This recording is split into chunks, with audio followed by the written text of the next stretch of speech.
Pada kasus luka bakar yang parah, kehilangan cairan yang cepat dapat mengakibatkan shock hipovolemik, kegagalan organ, dan kematian. Resusitasi cairan adalah intervensi keperawatan yang penting untuk menstabilkan pasien dengan luka bakar dan mencegah komplikasi. Halo Future Nurse, kembali lagi di channel Excellent Nurse. Hari ini kita akan membahas hal-hal penting yang perlu diketahui oleh perawat tentang cara mengklasifikasikan luka bakar baik melalui kedalamannya maupun luas permukaan tubuh dengan Rule of 9 dan bagaimana melakukan resusitasi cairan pada pasien dengan luka bakar. Pertama-tama mari kita bahas kenapa sih resusitasi cairan itu penting. Luka bakar yang parah dapat mengganggu fungsi kulit untuk meregulasi keseimbangan cairan. Apabila fungsi kulit terganggu, maka dapat menyebabkan kehilangan cairan yang besar dan ketidakseimbangan elektrolit. Tanpa intervensi yang cepat, pasien akan mengalami syok hipovolemik akibat kerusakan kapiler yang menyebabkan kebocoran plasma dari intravaskular ke ekstravaskular.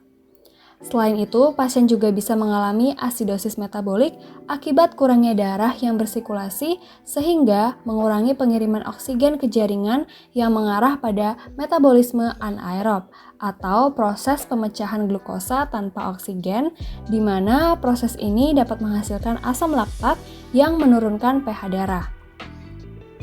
Selain itu, pasien juga bisa mengalami kegagalan organ akibat sirkulasi yang buruk, terutama pada otak, ginjal, dan jantung. Dan yang terakhir, pasien juga bisa mengalami ketidakseimbangan elektrolit yang mempengaruhi fungsi jantung dan saraf. Luka bakar dapat menyebabkan perubahan besar dalam kadar natrium, kalium, kalsium, dan juga magnesium yang mengatur impuls saraf dan kontraksi otot. Oleh karena itu, resusitasi cairan pada luka bakar menjadi prioritas utama dalam 24-48 jam pertama setelah cedera. Oke, selanjutnya yuk kita lihat bagaimana luka bakar diklasifikasikan berdasarkan kedalaman dan tingkat keparahannya. Seperti yang teman-teman ketahui, lapisan kulit terdiri dari lapisan epidermis, dermis, dan juga hipodermis. Luka bakar derajat 1 hanya mempengaruhi lapisan kulit epidermis sehingga menyebabkan kemerahan dan rasa sakit yang ringan.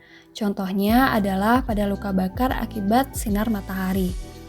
Luka bakar derajat 2 menjalar ke dalam dermis membentuk lepuh, pembengkakan, dan rasa sakit yang parah karena di dalam dermis terdapat banyak ujung saraf yang merupakan reseptor nyeri atau nociceptor.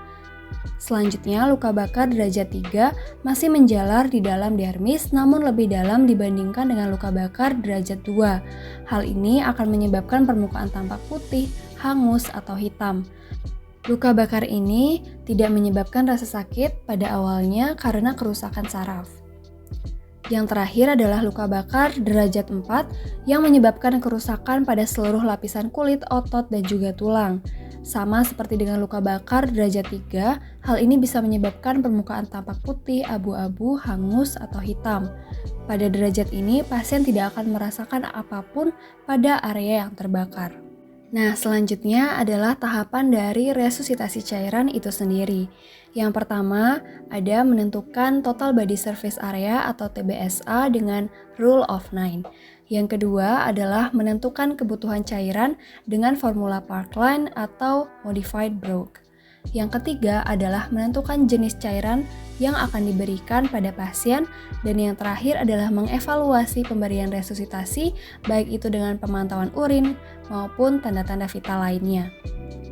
Tahap yang pertama adalah menentukan total body surface area atau TBSA dengan Rule of 9. Teman-teman bisa melihat gambar dan juga tabel di sebelah sini. Jadi, kenapa dikatakan Rule of 9? Karena kita harus membagi bagian-bagian permukaan tubuh dengan angka 9% atau kelipatannya. Teman-teman bisa lihat di sini dari bagian kepala sampai dengan leher, depan dan juga belakang bernilai total 9%. Apabila hanya bagian depannya saja atau hanya bagian belakangnya saja, maka bernilai setengahnya yaitu 4,5%. Selanjutnya bagian lengan. Bagian lengan kanan maupun bagian lengan kiri secara keseluruhan itu bernilai 9%. Apabila hanya bagian lengan kanan atas atau hanya bagian lengan kanan bawah, maka bernilai setengahnya yaitu 4,5%. Selanjutnya bagian badan. Badan memiliki persentase yang paling besar yaitu 36% secara keseluruhan. Apabila yang mengalami luka bakar hanya bagian dada dan perut bagian depan, maka persentasenya adalah 18%. Sehingga masing-masing dari dada dan juga perut bernilai 9%. Jadi, apabila hanya bagian dada saja yang mengalami luka bakar, maka nilainya adalah 9%. Begitu pula untuk bagian punggung belakang secara keseluruhan bernilai 18%. Apabila hanya punggung atas saja, atau mungkin hanya punggung bawah saja, maka bernilai 9%. Selanjutnya, bagian genitalia akan bernilai 1%. Dan yang terakhir adalah bagian kaki. Masing-masing kaki bernilai 18%. Apabila hanya kaki kanan bagian depan, maka bernilai 9%. Jika luka bakar terjadi di kaki kanan bagian depan atas atau bagian paha saja, maka bernilai 4,5%. Sehingga apabila ditotal secara keseluruhan, seluruh bagian permukaan tubuh berjumlah 100%. Jadi, pastikan saat teman-teman menghafal Rule of 9, jumlah keseluruhannya bernilai 100% ya. Selanjutnya, langkah yang kedua adalah menentukan kebutuhan cairan dengan formula Parkland atau Modified Brough. Penilaian persentase luka bakar dengan Rule of 9 akan kita gunakan untuk melakukan resusitasi cairan. Formula Parkland dan juga Modified Brough ini digunakan untuk luka bakar yang mencakup lebih dari 20% total permukaan tubuh. Rumusnya tertera pada tabel berikut ini ya teman-teman.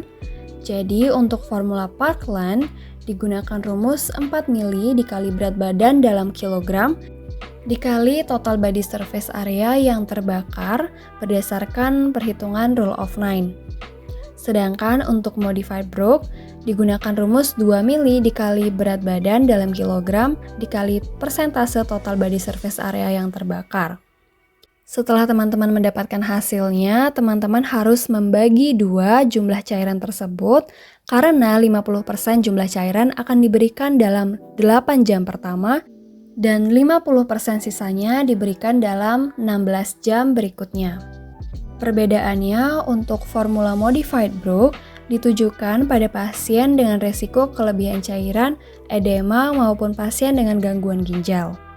Sekarang kita akan lanjut pada tahapan yang ketiga yaitu menentukan jenis cairan yang akan diberikan pada pasien. Pilihan pertama, cairan yang akan digunakan untuk resusitasi adalah Ringer Lactate atau RL. RL lebih dianjurkan untuk resusitasi cairan pada pasien luka bakar dibandingkan dengan normal salin. Hal ini untuk mencegah terjadinya asidosis hiperkloremia. Normalnya di dalam plasma terkandung 98 sampai dengan 106 mili ekuivalen per liter klorid atau Cl-min. Sedangkan di dalam NS terdapat 154 mili ekuivalen klorid di mana nilainya jauh lebih tinggi daripada jumlah normal klorid di dalam plasma darah. Ketika NS diberikan dalam jumlah yang banyak, klorid dalam plasma akan meningkat yang kemudian menyebabkan hiperkloremia. Lalu mengapa hiperkloremia ini berbahaya bagi pasien luka bakar? Hal ini karena hiperkloremia bisa menyebabkan asidosis metabolik. Hal ini dapat terjadi karena banyaknya ion Cl-min dalam darah akan membuat ginjal menurunkan kadar HCO3- dengan tujuan mengurangi jumlah ion negatif.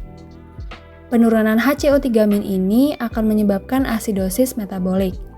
Seperti yang dijelaskan sebelumnya, pasien dengan luka bakar cenderung akan mengalami asidosis metabolik sehingga pemberian cairan NS tidak disarankan. Dibandingkan dengan NS, RL memiliki jumlah klorid yang lebih rendah yaitu 109 mili ekuivalen per liter. Selain itu, RL juga mengandung laktat yang dapat dikonversi menjadi HCO3- atau bikarbonat dalam hati, sehingga dapat menyeimbangkan pH dalam darah dan menghindari asidosis metabolik pada pasien luka bakar. Selanjutnya, cairan koloid seperti albumin dan plasma darah segar juga dapat diberikan pada pasien dengan kasus tertentu. Biasanya diberikan setelah 24 jam untuk mencegah tekanan onkotik dan diberikan pada pasien dengan area luka bakar yang luas dan kehilangan cairan yang melebihi kebutuhan pemeliharaan. Oke, setelah berhasil memberikan resusitasi cairan, kira-kira langkah selanjutnya apa ya? Ya, buat teman-teman yang menjawab pemantauan cairan, benar sekali ya. Kita bisa memantau cairan pasien dengan melihat urin output. Normalnya pada orang dewasa urin outputnya adalah 0,5 sampai dengan 1 mili per kilogram per jam. Parameter lainnya yang dapat kita lihat adalah denyut nadi, normalnya 100 kali per menit, tekanan darah, CVP atau tekanan vena sentral, dan status mental. Seorang pasien berusia 25 tahun datang dengan berat 70 kg dilarikan ke IGD akibat luka bakar pada seluruh lengan kanan, dada depan, dan kaki kanan bagian depan. Nah, kira-kira bagaimana perawat harus memberikan resusitasi cairan pada pasien saat pertama kali datang? Yuk teman-teman bisa pause dulu videonya untuk menjawab pertanyaan ini sebelum kita bahas bersama ya. Oke, sekarang kita akan bahas bersama. Jadi yang pertama harus kita lakukan adalah menghitung total body surface areanya terlebih dahulu. Apabila seluruh lengan kanan maka bernilai 9%, dada depan bernilai 9%, kaki kanan bagian depan juga bernilai 9%. Jadi totalnya adalah 27% total body surface area. Sekarang kita hitung kebutuhan cairannya. Jadi kita akan gunakan formula Parkland, yaitu 4 mili dikali berat badan dikali persentase TBSA. Sehingga didapatkan 4 mili dikali 70 kg dikali 27% TBSA, yaitu 7.560 mili per 24 jam. Nah, teman-teman, jadi pasien ini memerlukan 7.560 mili dalam satu hari. Jangan lupa dalam 8 jam pertama kita harus memberikan 50%-nya saja, yaitu 3.780 mili. Dan sisanya 3.780 mili diberikan dalam 16 jam berikutnya. Untuk jenis cairannya adalah Ringer laktat, dan jangan lupa memonitoring urin output dan juga tanda-tanda vital lainnya. Untuk urin output normal pada pasien ini adalah 35 sampai dengan 70 mili per jam atau 840 sampai 1680 mili per 24 jam. Oke, gimana nih teman-teman? Gampang kan untuk belajar bagaimana sih cara memberikan resusitasi cairan pada pasien dengan luka bakar? Oke, terima kasih sudah menonton video ini. Jangan lupa untuk di-like dan juga subscribe untuk bisa melihat video selanjutnya. Pada kesempatan berikutnya, kita akan bahas mengenai cara menentukan tetesan cairan infus, cara melakukan titrasi obat, dan juga cara menggunakan infus pump dan juga syringe pump untuk pemberian cairan maupun obat. Selamat belajar dan sampai jumpa!